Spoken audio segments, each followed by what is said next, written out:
പിന്നെ മുഖ്യമന്ത്രി ഇന്നലെ കുറേ ചരിത്രം പറഞ്ഞു.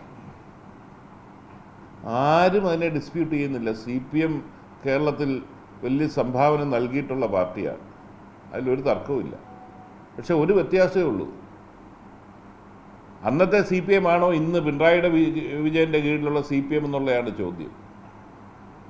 ആദ്യത്തെ EMS മന്ത്രിസഭയിലെ 5 സ്വതന്ത്രന്മാരെ അവർ പിന്തുണച്ച ഇടതുപക്ഷ സഹയാത്രികരായിട്ടുള്ള സ്വതന്ത്രരുടെ ക്വാളിറ്റി നമുക്ക് പരിശോധിക്കാം. VR കൃഷ്ണയ്യർ, മുണ്ടശ്ശേരി മാസ്റ്റർ, അല്ലെങ്കിൽ AR മേനോൻ, അങ്ങനെ തുടങ്ങിയ പ്രഗത്ഭരായിട്ടുള്ളവരായിരുന്നു.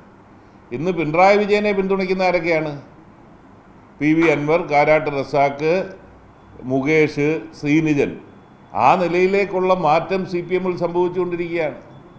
പിന്നെ പഴയ ചരിത്രം പറഞ്ഞ് ഇതിൽ നിന്ന് കൈയൊഴിയാൻ പിണറായി വിജയന് സാധിക്കത്തില്ല. എന്ത് ബന്ധമാണ് പിണറായി വിജയന് ഈ പറയുന്നത് പോലെ MR അജിത് കുമാർ എന്ന വ്യക്തിക്കെതിരെ ഇത്രയും ആക്ഷേപം വന്നിട്ടും സംരക്ഷിക്കാൻ നിർബന്ധിതമാകുന്ന എന്ത് ബന്ധമാണ് എന്ന് വെളിപ്പെടുത്താൻ തയ്യാറാകണം.